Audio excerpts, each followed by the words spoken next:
Welcome, welcome, ladies and gentlemen, and everyone in between. Grab your vices, chill out, and let's get straight to it. This is episode 41 of Straightforward with Ms.B, and today I'm solo dolo. As you guys can remember, a couple of episodes I did state that you will be just hearing me vibing out on my own for a couple of episodes. AG will be back periodically, and I will begin to start having guests on as well.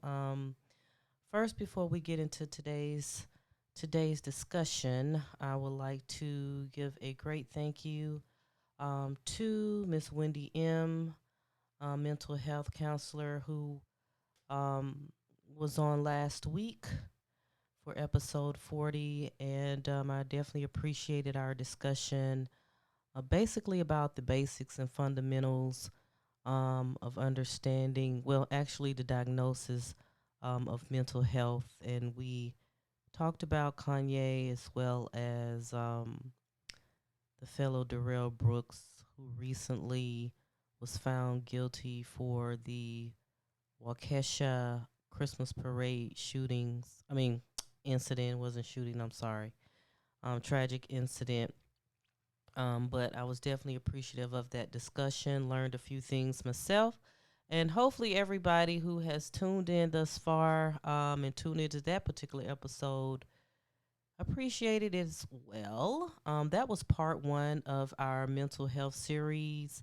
We will be doing more, and I would definitely keep you guys updated on when that will occur. But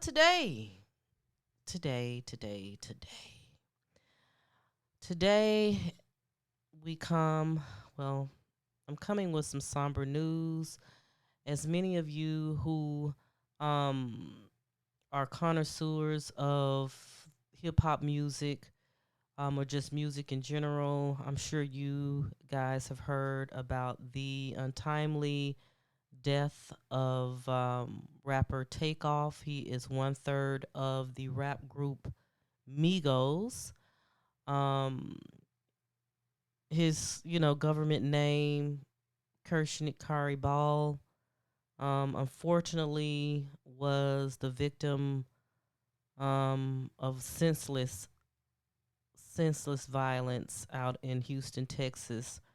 It occurred, I believe, the evening of Halloween, and leading up to, I guess, the morning of November 1st. Um, Him, along with his uncle, which is Quavo, who's a part of the group as well. They were attending a private event for, it seems, for, believe, Jay Prince or Jay Prince Jr. I know there's several brothers, and they all their names are somewhat similar, but their father is well known in the Houston area, um, and he's been around for years in the music industry. I believe he also dives into boxing industry as well. But he's very, very known throughout the music industry for sure. But he has, I believe, three sons, if I'm not mistaken. And Quavo and Takeoff was there for an event. As you guys know, they had recently dropped an album. I believe it's called Built for Cuban Links as well. And I'm sure they will probably doing some promo also for their new album. But they were outside of I guess, a popular bowling spot at one of the malls in Houston. And the situation for me definitely, it was one of those situations that this death pissed me off for several reasons. One, because I don't want to just dive into, the details of what happened and the conspiracy theories and social media detectives as well, and their different theories on what occurred. I don't necessarily want to dive into that, although I probably will speak on it a little bit. But it pissed me off, man. Not only was Takeoff, consider him to be an Atlanta native, although he was primarily raised in the Gwinnett County area, Lawrenceville, Georgia, I believe. But technically, even though those counties are on the outskirts of Atlanta, we still consider the Migos themselves, being from Atlanta. The Migos themselves was a very huge within the last 10 years. They were very huge. They made their mark on the music industry. It was kind of like, in a sense, for this particular generation, consider them as kind of like the hip hop Beatles type of group. They are legendary. I don't want to use past tense. They are legendary. They're a iconic group. They have millions and millions of fans out there. The music is good, always have been good also. And it's just a shame that this young brother was subjected to um, a death in this manner. So, like I said, this situation definitely pissed me off, and I wanted to just use this particular podcast episode to discuss, some things that apparently are plaguing the black community as a whole, when it comes to the level of violence and the lack of, self control. Now, just to give kind of like a little backstory on what I've heard about the incident, is that they were there in Houston. They were apparently being, I guess, protected to a certain degree, meaning um, the Mob Ties family, which is supposed to be owned and operated by Jay Prince Jr. or Jazz Prince. I believe that's the other brother's name. I'm not sure exactly who is the CEO of Mob Ties, but Mob Ties, I don't know exactly if they are a record label per se, or if they are just a group of individuals that have a business. Maybe they promote parties. I'm not sure exactly, you know, what Mob Ties, do. You know what I mean? I don't know what type of business that they're in. However, word on the street is that the Mob Ties group basically, sometimes, I guess at times, serve as somewhat of a um, company that hip hop artists will use when they come into the city of Houston, and use them as, I guess, protection, local protection. The same as if somebody would hire some professional security guards to, walk around with you to different places just to make sure that you're safe, safe from harm or anything like that. So, my understanding is that that was the type of situation that this group, Mob Ties, um, were handling for Quavo and Takeoff while they spent time in the city, for this event. Now, from the videos that I've seen, I watched Academics, DJ Academics. He's a pretty influential, media guy. He has YouTube. He's on Twitch as well. I watched his videos. He did a very good job, in my opinion, of kind of breaking down the situation, looking at film footage of the incident that was obtained by TMZ. TMZ themselves, they're going to try to be the first ones that break the news. I mean, y'all know how TMZ do as far as getting footage. I mean, they actually had footage of Takeoff and Takeoff unfortunately laying on the ground with blood spilling out, which I thought was horrible. When people took it upon themselves to begin sharing that footage on social media. Um, but anyway, academics, he was really digging into this video footage to see. And what I could kind of see from the footage is that there was definitely multiple shooters. Um, it looks like one of them may have been with Quavo and Takeoff in their camp, possibly.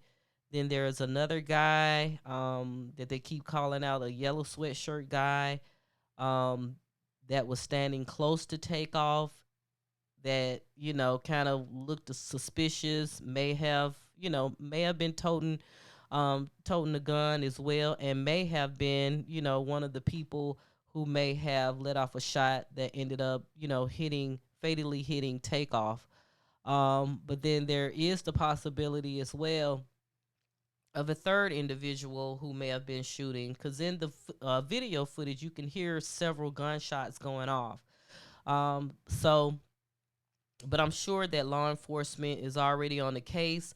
I'm sure that besides the social media detectives, they will be obtaining any CCTV footage from this mall as well, and any other potential, witnesses who may have been recording it on their phone devices during this time. Also, I'm sure they will be gathering all of that evidence, because there may be a lot of people who will be willing to step up and share whatever evidence or information that they have in regards to the incident as well, because this was very, very senseless, and it was a lot of people sharing their condolences to Takeoff and his family and his record label, QC also. There's a lot of people, thousands of people who are extremely upset about this situation. And, you know, such as myself, because it definitely is a situation where it's like, not only was this senseless and should not have occurred at all, but on the top of that, it's like you have to look at the person that it happened to also. And you kind of think about it. You're like, why would this even happen to someone like Takeoff? Now, usually when you think of rappers, hip hop community and the music that's being put out, you think of individuals that have these grandiose, so inflated egos, over the top, flamboyant, flashy type of individuals who kind of course, walk around and have that persona and, quote unquote, live that lifestyle. However, when you think of Takeoff, although, you know, he's out and he wears the diamond jewelry and everything like that, but it seems as though his personality and who he truly is, he ain't really even about all that. He's always been the quiet one in the group. He's always been the humble one in the group. Quavo and Offset, who's married to Cardi B, those two, both of those two are fire signs. Those two would be considered, I guess, the hotheads in the group, the more extroverted ones in the group. However, when it comes to Takeoff, he's like the total opposite of that. So this particular death has hurt a lot of people, because it just caught everybody off guard. You know what I'm saying? It wasn't meant to happen to him. Not him, of all people. So I wanted to just kind of use this opportunity, you know, not only to send my condolences to um to his family, his friends, loved ones. I'm sure he has kids, maybe one or two kids also, that now is without a father. But I definitely wanted to just send those condolences, first and foremost. Oh, excuse me, first and foremost to his family. But I also wanted to use this opportunity as well to continue this conversation. I swear to God, I have done, this is the 41st episode of this podcast. And since I've started the podcast, I think I may have discussed, I feel like I'm discussing someone's death at least twice a month. It seems that way. PNB Rock just passed away maybe a month ago. You know what I'm saying? And it's so many others that are leaving this earth at a very young age. But it's like at some point as the black community, we need to be accountable. We need to hold ourselves and each other accountable. Ooh, excuse me. And the situation, I'm always sneezing on these podcasts. But anyway, and the situation is just, it's gotten to the point where it's extremely out of hand. It's extremely out of hand. I think in the last 4 years, they said it's been at least about 20, maybe 20 plus hip hop artists who have died. And the majority of them have all been very young guys, maybe in their 20s, teens as well. It's ridiculous. It's ridiculous. I was watching something where someone said, we can be quick as a black community. We are quick to, you know, protest and march for our rights and Black Lives Matter, and we're quick to do that,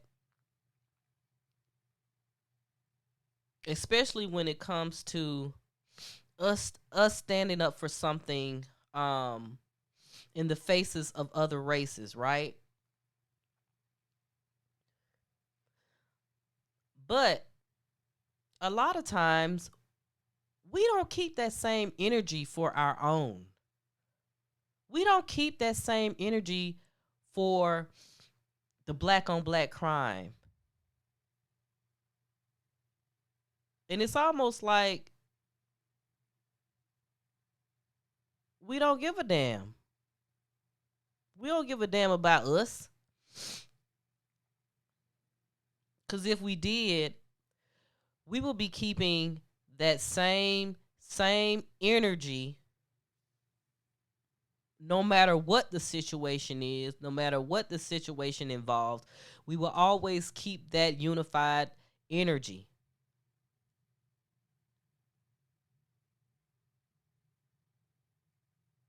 And that's a shame. And some people out here will say, hey, like what's his name? Lakeith Stanfield, that's on that show Atlanta. He had a statement basically stating, you know, we need to stop glorifying basically gangster music. But I feel as though we can't necessarily put the blame on the type of music, right? Because again, people make all type of music, right? You might listen to heavy rock music, and heavy rock music could talk about, you know, satanic stuff, talking about killing, talk about overdosing and all of that. But do you see, not saying that people in those communities don't commit crimes or anything like that, or people in those communities aren't dying off. I'm not saying that. However, it's like every time somebody brings up a situation involving hip hop and rap, we always got to be quick to kind of blame it on the music. But for me, I think it's beyond the music. I think that it's up to individuals and the individuals, and their mental and what their mental state is and how they choose to live their life. You know what I'm saying? I think it's just a personal thing. It's a personal accountability thing.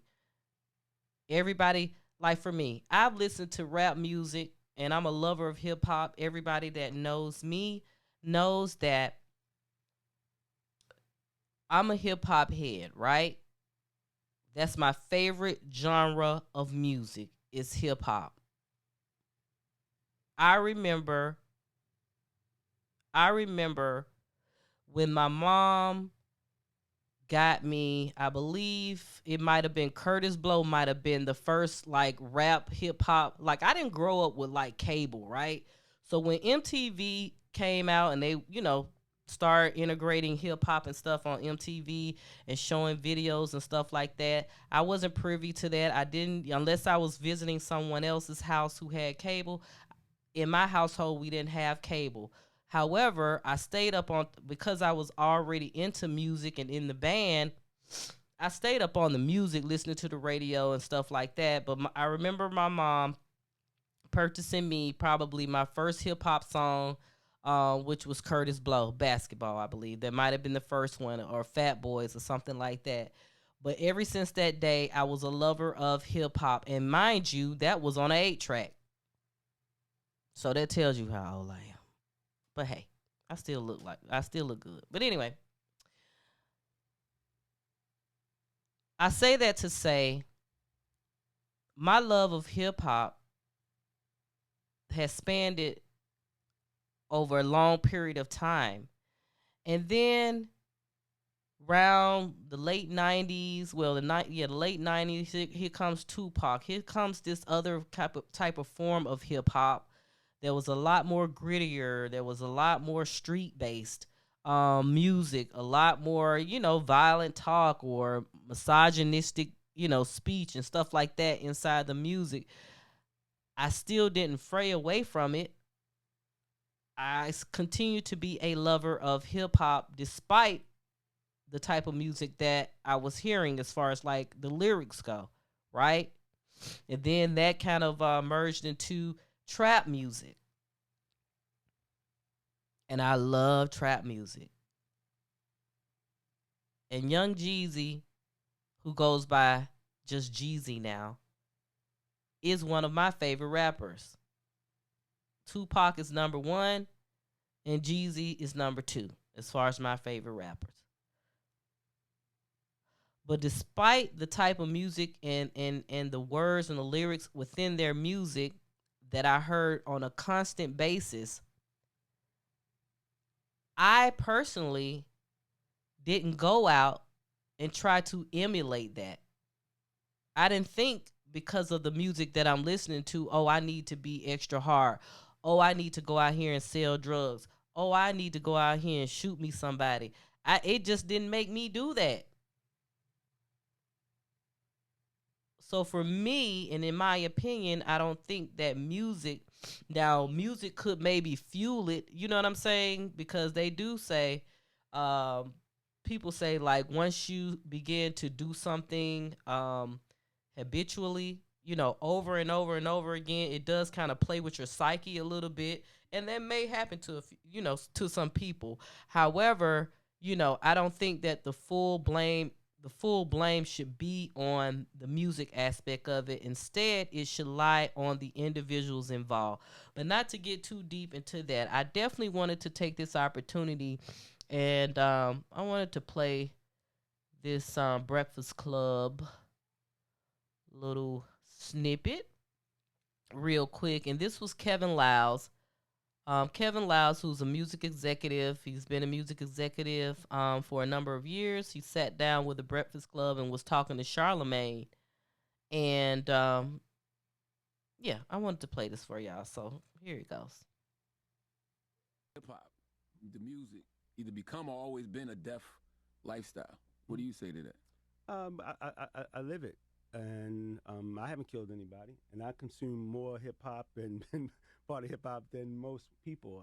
But I will tell you that there's an issue that it's black on black crime because we were taught to be against each other. I had to be better than you. I had to do more than you. That's hip hop. That's what we've been taught in an oppressive country. That Mm-hmm. the things that we shouldn't value life like it's meant to be valued. And for those of of us, we're black, white, green, purple, whatever color, that believe that music kills.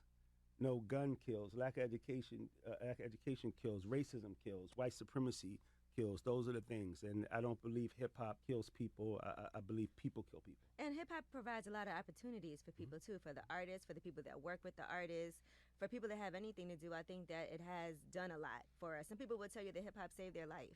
Well, hip hop saved my life. I think I'm sitting in a room with people that if it wasn't for hip hop, you guys wouldn't be here. You can act like Breakfast Club would exist without it, but there's No. good, there's good and bad. No, hip hop saved my life. In everything. There's Absolutely. good, and if you think about it, I think as we talk about the protecting black art, I think we don't have enough conversations. I commend you, Charlemagne, and all the conversations we're having around mental health. Mm-hmm. But think about these massacres that happen. I'm not talking about one person killing another person. I'm thinking somebody thinking it's okay to take a gun and go to a school.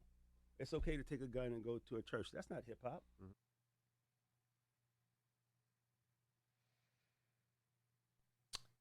I will have to agree with Kevin Liles in his statement. There's many other things in this world that's affecting our community, and it has affected us in such a disparaging, evil way. Um, so it's like we can't always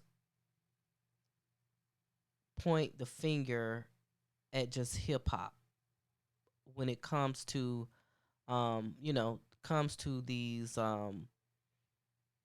issues that we are having in our community specifically. Now, one part of it as well, though, if we want to keep looking at the music aspect of it, is that what I do believe is that these record label owners, it's all about making money. I have a financial accounting background for those who do not know.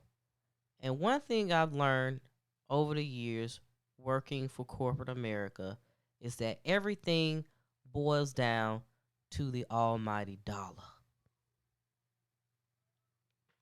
If it don't make dollars, it don't make sense at all. Every Pretty much every aspect of business, no matter what industry that you are working in, it all boils down to the almighty dollar. Now, in terms of the music industry, right?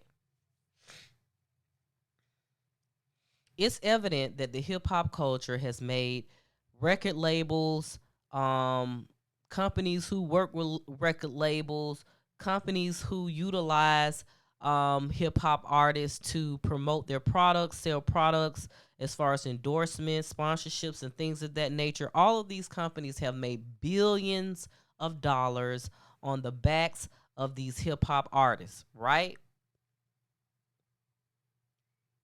Now, do you think that these companies want to stop that?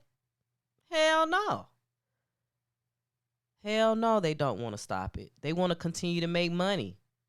Now, if this means that during the process of making money, we're going to have some casualties of war, then so be it. They don't really care about that because I can bet you at some label right now, they probably already trying to replace a Takeoff. They're trying to find somebody to replace a P&B Rock. They're trying to find somebody to replace a Pop Smoke. You know what I'm saying? That's what's happening. And one fella clip that I came across, he used to be a video director and worked closely with artists as well as, these companies and labels. Um, and he made some very, very valid points. And I wanted to just play his snippet as well. And let's see, let me pull that up. Seeing that a rapper from Migos died, I just wanted to go ahead and make a video about something I have a unique experience in. So I directed a bunch of rappers, people like Gucci Mane, Snoop Dogg, Lil Yachty, the list goes on and on and on, okay? I learned a lot of things, and I have left the industry largely over my political beliefs, but there is something I want to impart to people to hopefully, make some sort of change happen. So I have a challenge to rappers, and I know some of you still follow me. I know a bunch of the celebrity blogs still follow me from trying to get news from music videos and things like that. So here's the truth. The truth is this: a bunch of young black male rappers keep dying. You know who's not dying? Record executives. The record executives that push for them to continue to make songs and create a culture that is obsessed with death, drugs, and sex. Period. The industry's obsessed with it, but those record executives, they're not dying because they don't push this culture on their own people, but they're encouraging you to push it on yours, and they're paying you handsomely to do it. The reality is, I know a lot of you. A lot of you are good people. You're family guys. You're not the image that you put out there to the world.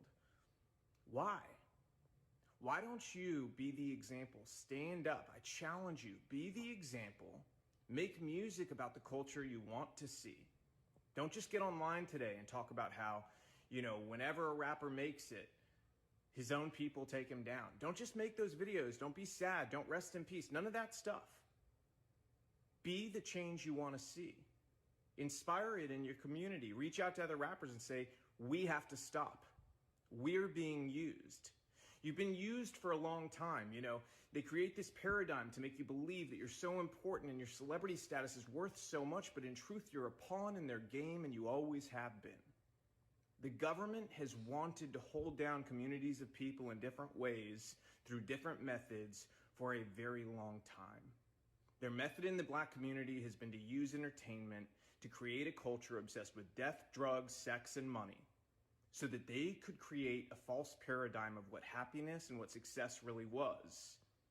And in doing so, they created a world that also made people more dependent on government, and as a result, gave themselves more power. The record executives that push you to do this, to go and continue to profit off the backs of your work, they're in cahoots with the elite. They're in cahoots with the government. They want you to think you're important, but in truth, you're just doing their dirty work for them, so stop. They've empowered you in ways that are real. You have an audience, you have platforms, you have the ability to make change. So go against the grain together. They're more afraid of you all together standing up and creating a new culture that's built around family, faith, freedom, doing the right thing, valuing life, than they are of anything else. So I challenge you. Use your power to do the right things. If you continue to do the same thing you've done, more rappers like this are going to die. How many have to die before you change the culture? And let me tell you something else. There's a reason the record labels pay us more to do rap videos. They don't tell you that, do they? Do they tell you that they pay us more to do your videos? Because they do. They do it because they know it's more dangerous. They do it because they know it's more difficult, and they do it because, frankly, there's a lot of money laundering involved. Those labels wash a bunch of money through. We don't do it, but we know the labels are doing it 100%. Okay, they're then taking the money off the top end, and you see on your royalty check, oh, they spent $150,000 on this video. Did they? Because we didn't see $150,000. Okay, and to who? Their friend's company? A lot of times that's the case. Same thing with insurance companies. They charge us more to insure your videos. And it's because they know the culture that's been created. They know that the only possibility of a music video being shot up is on a rap video. And that's the truth. That's true. So change the culture. You have the power. Your people. Shout out to Robert Starbuck. That was the name of that fellow. Shout out to him. He said some real shit. He definitely said some real shit. And like I said, you know, the record companies don't really give a damn. They don't give a damn because y'all making the money.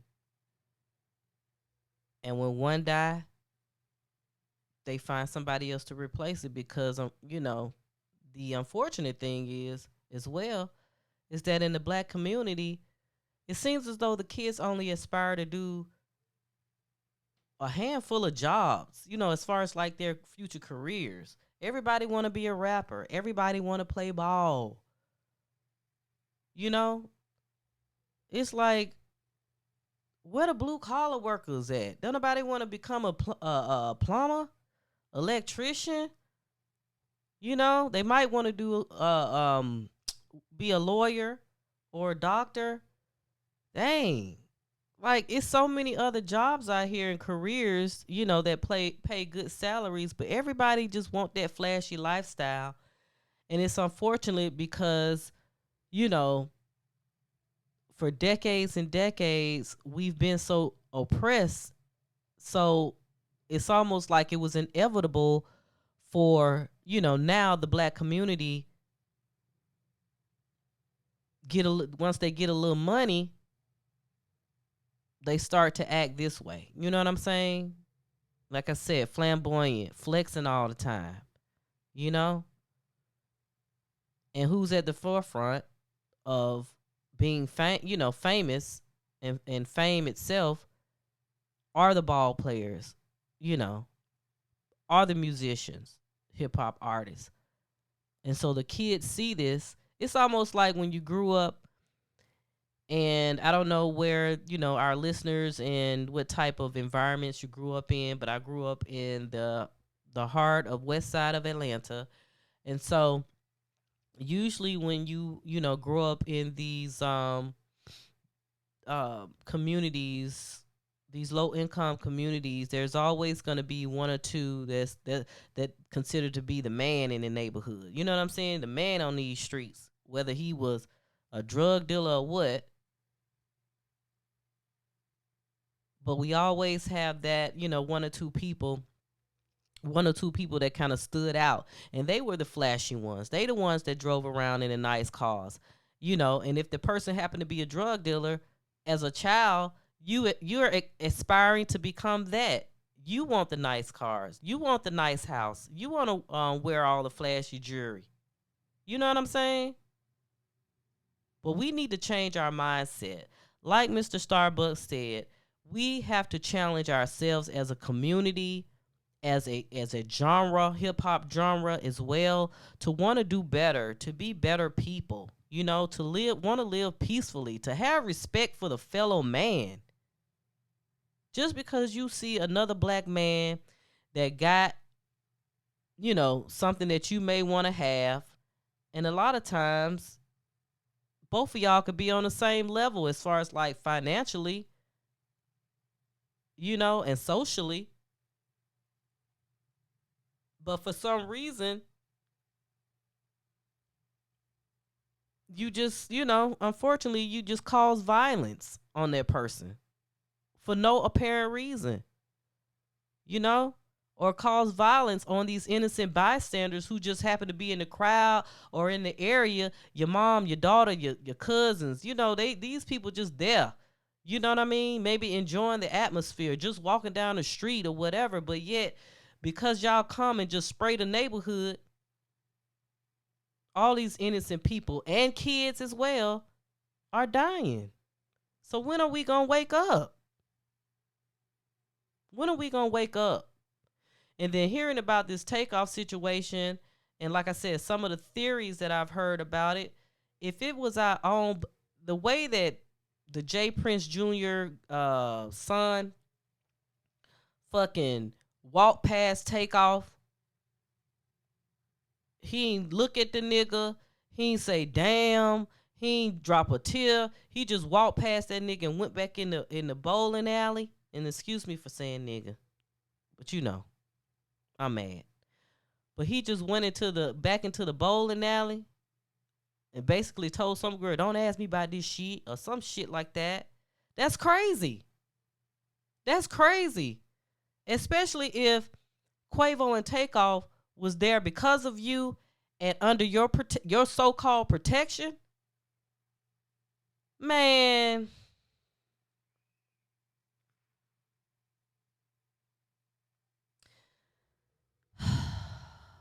the fans of Takeoff, the community of Atlanta, North Side, South Side, East Side, West Side, we don't like this shit. We don't like this shit. Some people need to pay for this situation. Cause nothing like this was supposed to happen at all. And even if Quavo and some other dude, which we really couldn't tell in the video, was arguing over dumb shit or arguing over a dice game and somebody lost some money or whatever the case may be, I'm sure there was some people within that group, whether they was OGs or not, but I'm sure there was some people in that group that could have, tried to, and they may have tried to de-escalate the situation. That was possible. Could have tried to de-escalate the situation. But if Quavo said something and he walked off, that still does not give you or give these other people who had the weapons the right or the reason to start shooting in a crowd of people. That doesn't make sense. There is no justification for that whatsoever. It's not. So I send my prayers out to the family, his fans, QC the label, P, and Coach K, Offset, Quavo, Takeoff's kids, his mama. I send my sincere condolences to those people. And I hope that they are able to get through this situation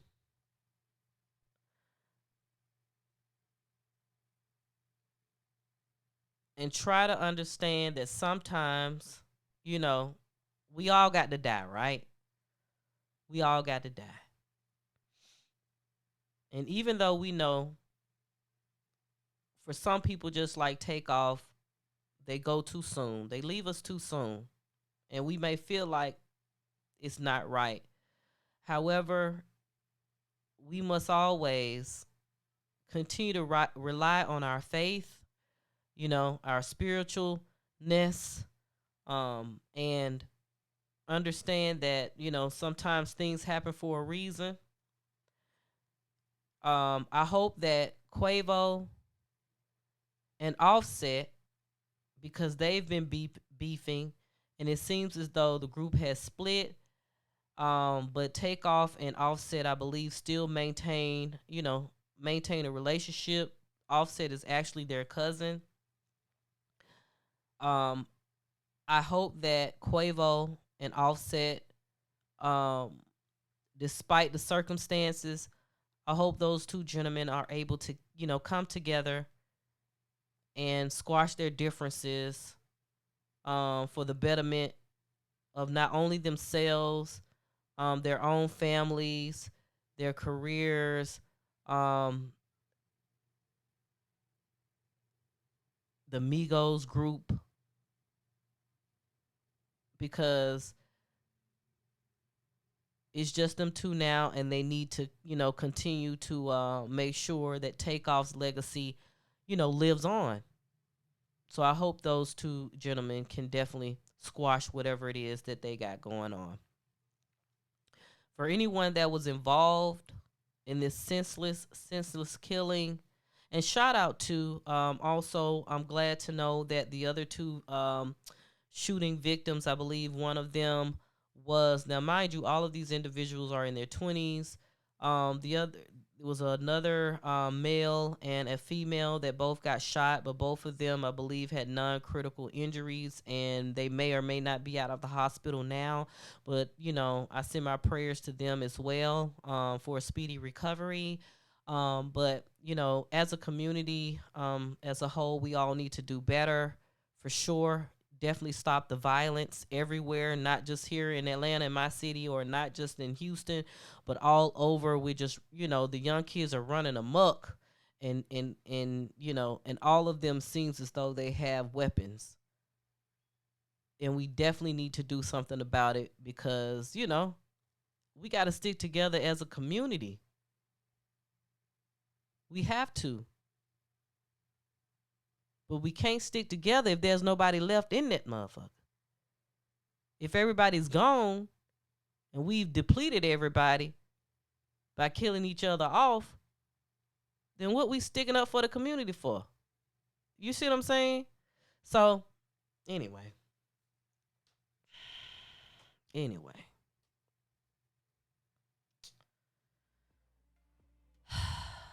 Thank you guys for tuning in to this episode. Don't forget, on Sunday nights on YouTube, we go live for Group Chat Live. We talk about all the hot topics. Pretty funny situation we got going on. Check us out. Not only that, definitely follow us on all podcast streaming platforms. At Straightforward with Ms.B. That's STR, the number 8 FWD with Ms.B, and on social media as well. And we appreciate you guys for always tuning in. And thank you until next episode. Peace out.